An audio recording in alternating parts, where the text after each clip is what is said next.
Palma had made a video at me talking about money. I'm just getting a chance to check it out, so let me respond while I do that. Carneval talks about the Austrian School of Economics and what is economy actually, and what is that?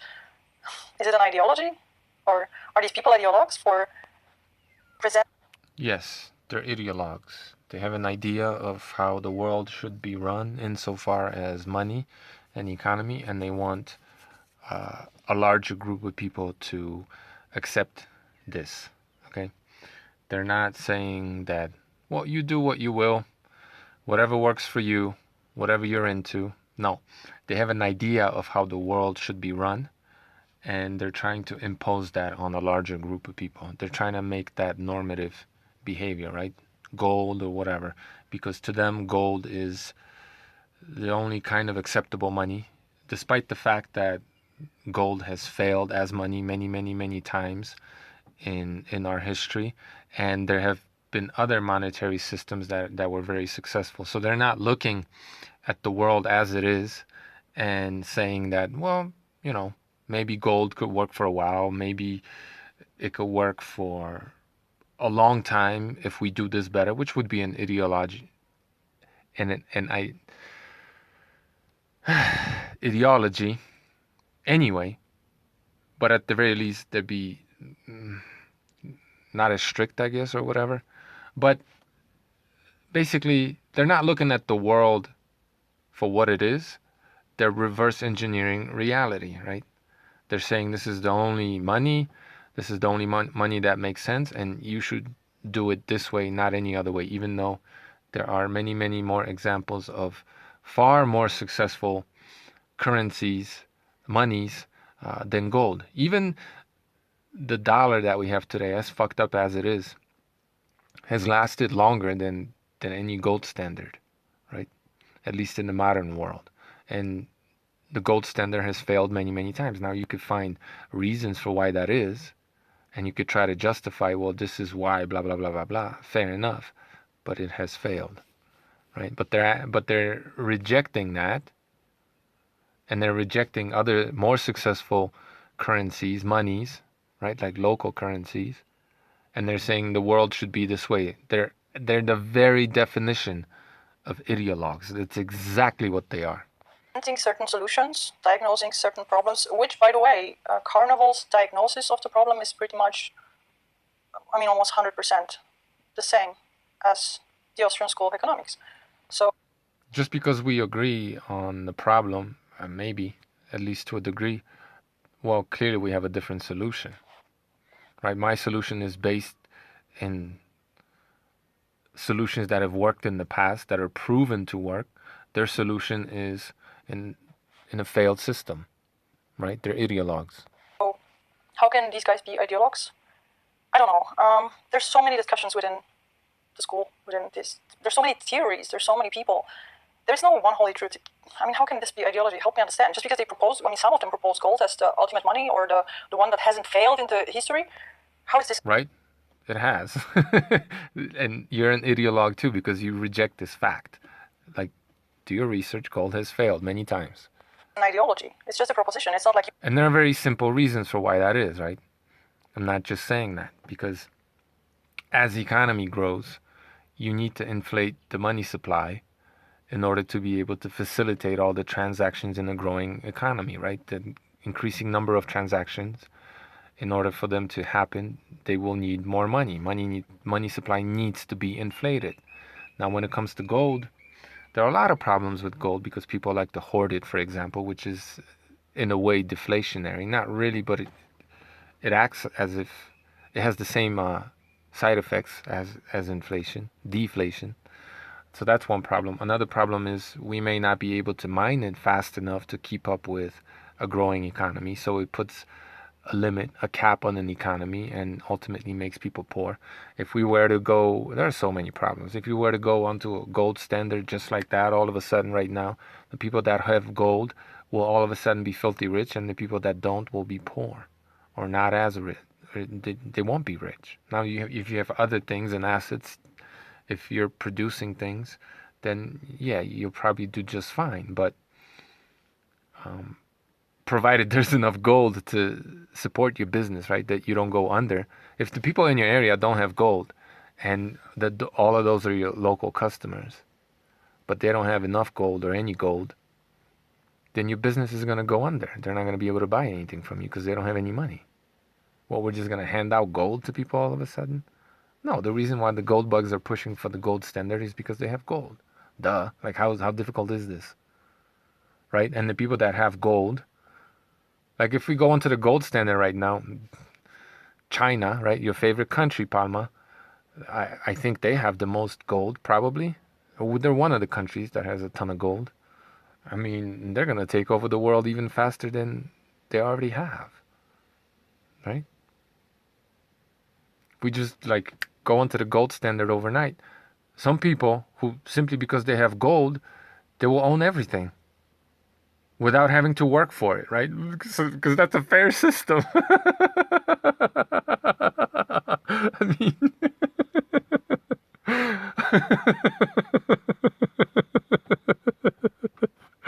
I don't have to produce anything. All I have to do is hoard gold, right? Enforce the gold standard at the point of a gun, and bam, I own the world. Awesome. Oh, what a great fucking system. Yay, everybody. Let's go on to the gold standard. Fuck my You life. have to do this, and we're going to force you. I haven't seen this not one time. It's always like, people should be able to use what they want, decentralization also and whatnot. But okay, Carneval can think that these people are ideologues. But that's not what the gold bugs are saying. People should be able to use what they want. I mean, maybe some people in the Austrian School of Economics are, they say you should have the freedom to do that. But when we go onto the gold standard, right, that's going to be demanded. You're going to have to pay your taxes in gold to go anywhere in a plane or to pay any of these people to be able to live freely. You're going to have to pay in gold. Well, but you can use whatever you want. But anytime you want to do anything, you have to use gold. But you can use whatever you want. Freedom! I mean, come on, man. Like, really? Really? You want to debate this live? I've been avoiding debating you because I like you. For whatever reason. I don't know. I don't think they are. And actually, yeah, there's been so many theories and so much disagreement. Even when it comes to Bitcoin, some of them have ideas about it, and other people have different ideas, and they discuss it constantly. And there are great arguments on all sides, actually, when you listen to them. So how can this be an ideology, one true way? I don't think it is. Like, seriously. Gold is sound money. It's the only sound money, but it's not the one true. Okay.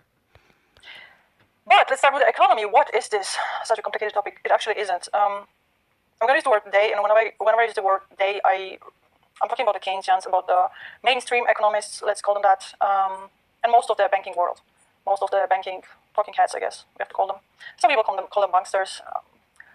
Yeah, maybe we can call them that. I think they're just really, really stupid, these people. So what is economy actually? My definition would be economy is mathematics plus human psychology. But then there are these people who are trying to make it much more complicated. But at its very core, the meaning of the word economy is economizing, right? Oh, what could this be? Saving. Yes, so there's the efficient use of material resources, frugality, blah, blah, blah. Okay, economizing, so we're basically saving. Definition A. Definition B, efficient and concise use of non-material resources, that is effort, language, or motion, so it's basically the same. Arrangement or mode of operation of something, organization, okay, a system especially of interaction and exchange, and human psychology added to this. And we'll dive into this. What I want to talk about is, money versus currency. So Carneval claims, yet again, that they're basically the same. This is what he's saying. They are basically the same, and they are not basically the same. Okay, so go to any dictionary, not, Austrian economics dictionary. Just go to dictionaries that define words that we all use every day, normative use, right? Not in any specific field of study or philosophy. And you're not going to find this definition, this distinction. You're not going to find it in the way that we use these words every day. Okay? It's an ideology. I mean, it's a philosophy of sorts too. Sure. Sure, sure, sure, sure. But I mean, maybe not. It's also an ideology because we're all supposed to believe this, right? We're all supposed to act in accordance to this as if it were the truth, right? So that's what makes it an ideology. Because, as I always say, everything we use as money, or you could use the phrase every money, it doesn't make much sense. So everything we use as money is also a currency. It has to be. But not everything we use as a currency, or we can use as a currency, is money. This is basic logic 101. You have this beautiful drawing to illustrate it. Currency is... Well, it's basic logic if I assume your presuppositions. I don't have to. I don't have to agree. Like, this is a certain philosophy. It's a certain theory that everyone doesn't ascribe to, or it doesn't necessarily apply in all contexts, right? Just like I was talking about skepticism.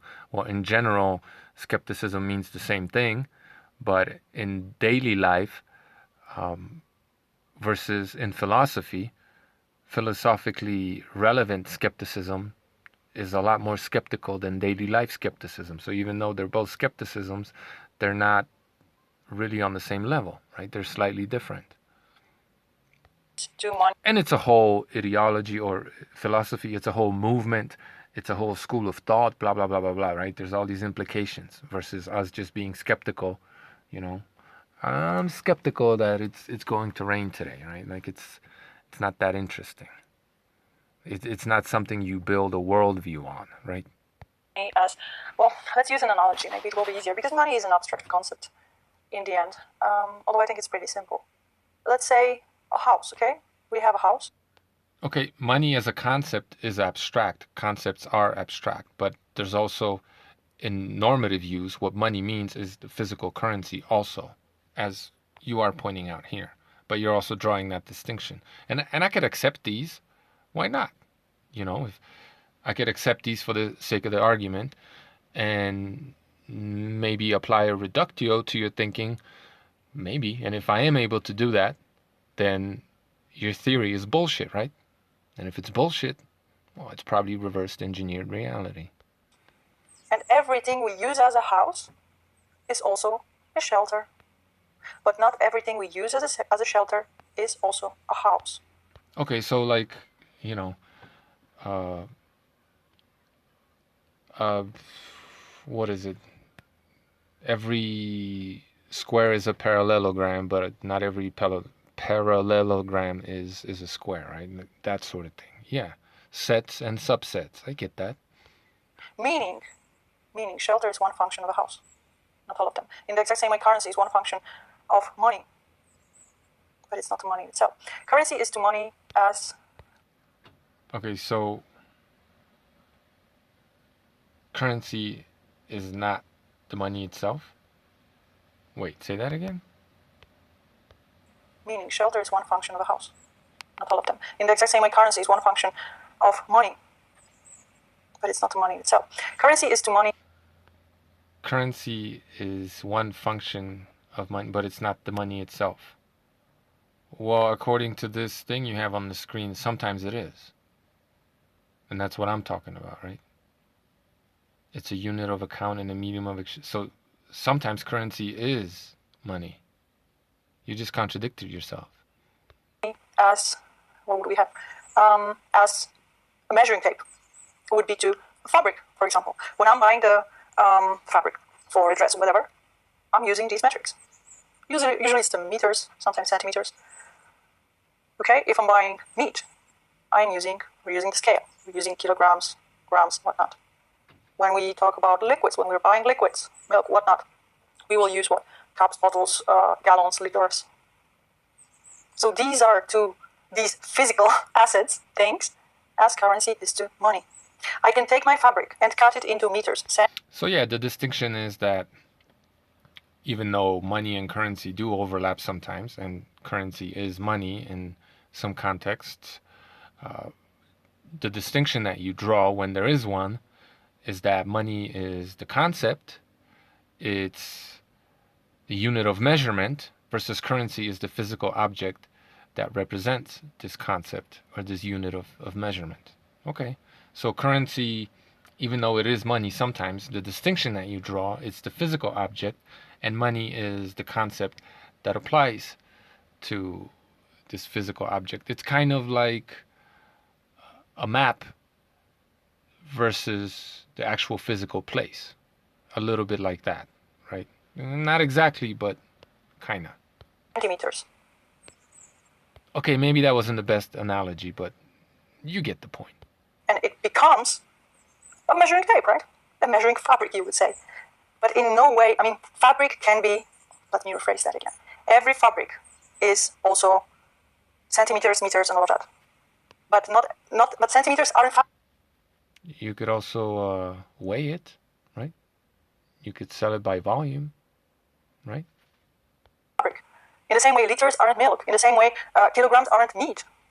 You can divide meat into kilograms and grams, but grams aren't meat. Is this not clear enough? I think that makes sense, but there is no instance in which a kilogram can be confused for meat, right? Versus, as you point out, as you show on the screen, currency can be money and money can be currency in a certain context. It's very, very simple.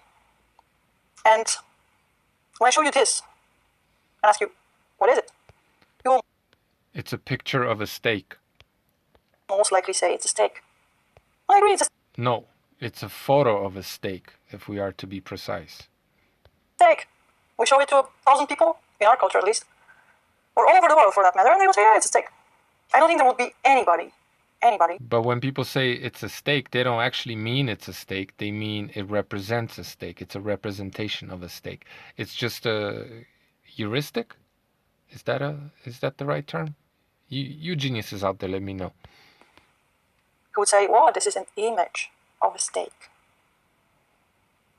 In no way is an image a steak. It would still call it a steak. In the exact same way. In the exact same way.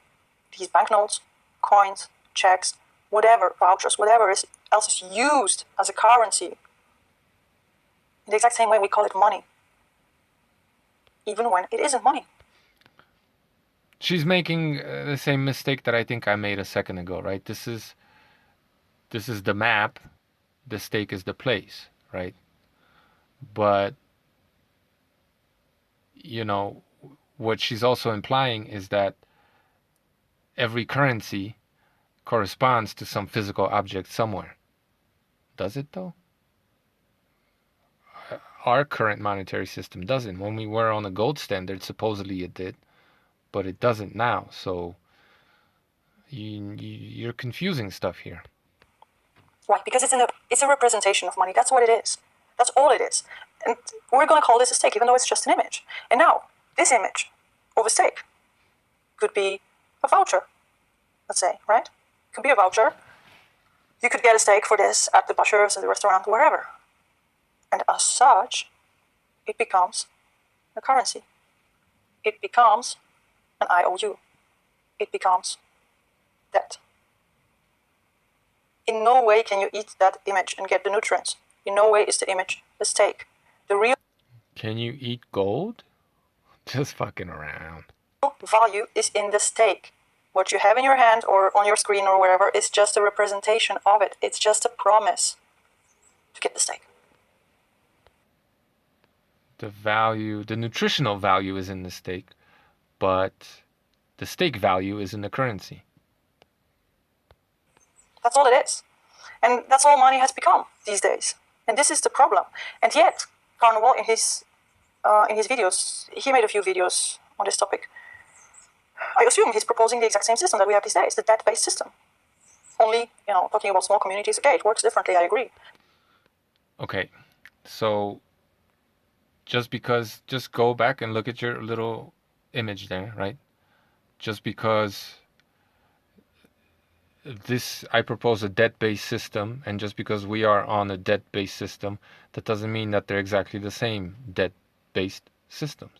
Money has always been debt-based, apart from brief periods when it was, a metal, but even then it was in some way, shape, or form debt based. As just as you could make an argument that in a way we're also on the gold standard still, not exactly the same, right? That these things aren't that clear cut, right? Um, the debt based money system that I propose is the one that's always made sense throughout our history and it benefits us, right? And because if I produce things, I could also issue money, right? The money that I issue, IOU notes, are backed by my productive capacity. They're backed by my fiability, right? Is that a word? You trust that, I'm a good producer. I've proved that I'm a good producer, consistent producer of whatever, let's say goat cheese, right? And you know that you could come here and get this goat cheese. So when I go to you, the shoemaker, right? I issue an IOU note or a few of them, because I want these shoes. And I say, this IOU voucher is worth, for this pair that I'm going to give you for this pair of shoes is worth 20 goat cheeses or something like that, right? And you could redeem this voucher at my farm, show up with it anywhere, and I owe you 20 goat cheeses, right? This is like the basic concept that you could extrapolate to create a local currency. However big your locality is really up to you. But so long as everybody is a producer, or every group of people, family, has a member, at least one member that produces, right? Then they can issue and use money, right? Money is backed by our productive capacity.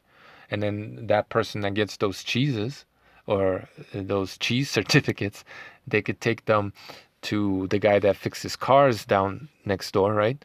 And be like, yo, you could take this to Carneval's farm and you could get all these cheeses, but can I, in the meantime, give you this and get an oil change and blah blah blah blah blah, this and that, right? And maybe one or two new tires.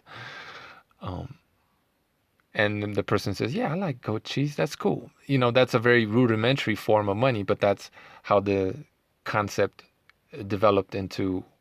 Obviously it's been perverted and destroyed, and like governments just issue money without any backing, right? That's theft.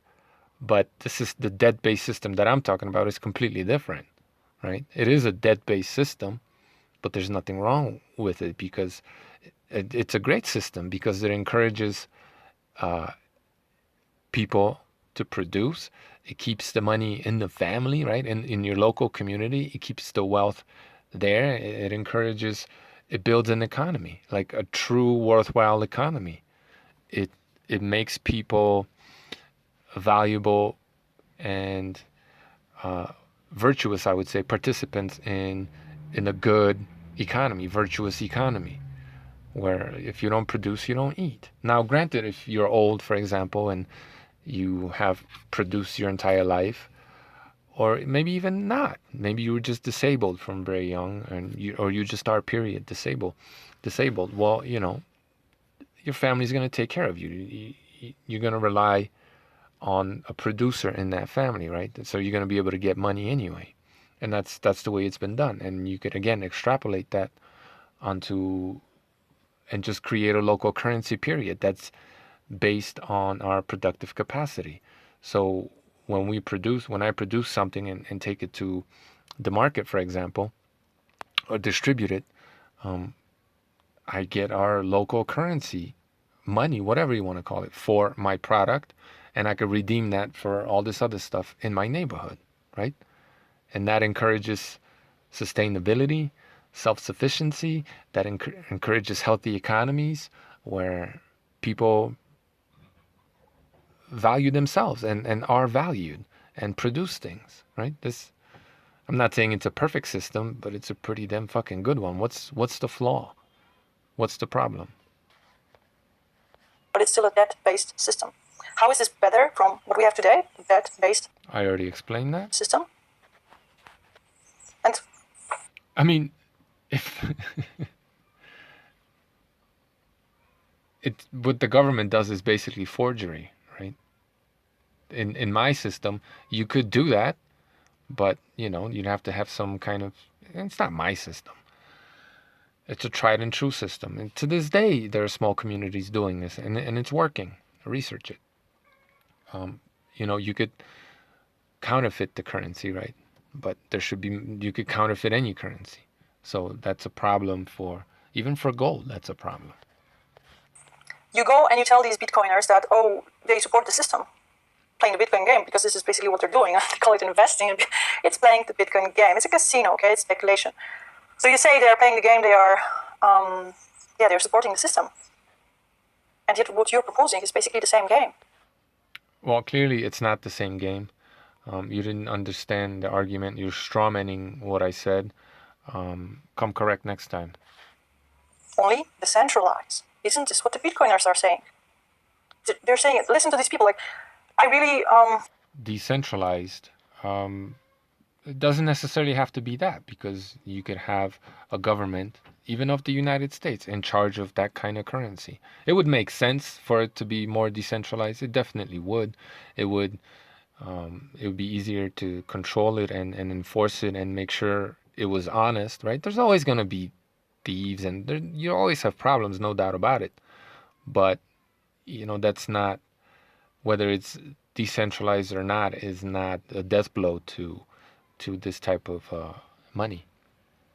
And again, just because it's debt-based, clearly it's not the system that we have today, because, again, all these governments print all this currency, but they don't back it with anything. They devalue it while printing it, right? And they use it to steal shit from China, right? Now they're guaranteeing that money with your productive capacity without your real... Well, you are consenting to it unknowingly, I guess. So when China decides to cash in all those dollars they got, they could literally enslave you if your government allows them to, right? They could literally enslave you the way you, with this debt-based currency, have enslaved the Chinese sweatshop worker, right? Living off the back of those people by means of your petrodollar, right? And I think it's coming. I think people in the Western world, the balance of power will shift, and they're going to be enslaved when the Chinaman comes knocking on the door. Maybe Trump would have resisted that, but Biden's just going to roll the fuck over people like him, right? And then the Chinese government will enslave you the same way you and your government enslaved, and the Chinese government enslaved the Chinese sweatshop worker, right? Let's say I did my research back in the days, because this was fascinating to me. The way they function, these Bitcoiners, most of them, not all of them, but this is why I call them Bitcoiners. They do not have counter arguments, and you cannot discuss stuff with them. I don't care about Bitcoin. Bitcoiners do the exact same thing. You make it, whether it's a small community scale and competition between these communities. It's always going to be a stupid of money. One function of money, being the currency, is exactly this measuring function. That's what it is. And just as we use the measuring tapes, as we use the scales, as we use the bottles, liters, whatever, to measure stuff, to exchange this stuff between... Okay, so here's the reductio, girl. This is how we flush your argument down the toilet. I think, you let me know if I'm wrong. If money is the measuring stick, right, represented in the physical world by the currency, how do you fit the physical gold into that equation while also calling it money? Right? If we are to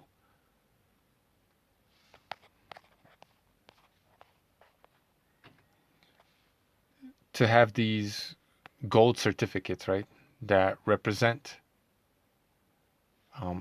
the gold that's in the bank, let's say, right, like it was back in the day on the gold standard. Well, that's fair enough. It makes sense in that way. But even when we did have that, the value, the actual measuring stick was still the dollar, okay, which was on the currency and not on the gold. And to this day, the measuring stick for gold is the dollar. Without the dollar, we don't know what gold is worth, right? How many oxen do I get for 1 ounce of gold. Well, how much is an ox in dollars, and how much is a gram of gold, right? The measuring stick is the dollar, as it always was. I mean, maybe way back in the day, it was, grams or certain coins, right? The gold had its own denominator, but it had a name, right? It wasn't a dollar, but it was something else. But yeah, okay, it related to the gold, but it was always the measuring stick was never really. At some point, I'm sure it was. A gram of gold is worth this much, but the gold standard that we've had recently, the one that would be applied right now, would be measured in dollars or something. That would be the measuring stick. It wouldn't be the gold. It's not the gold. We don't know what gold is worth without the dollar. That's the measuring stick. So the dollar right now, right, is the currency, and it's the measuring stick. So it's the money. According to your fucking graph over here. That's what it is, right? The dollar is the centimeter, right? And it's the physical object.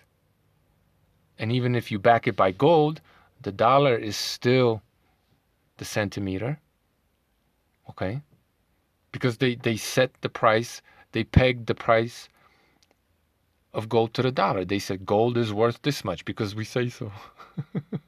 That was the gold standard, right? And they fixed the price of gold to the dollar.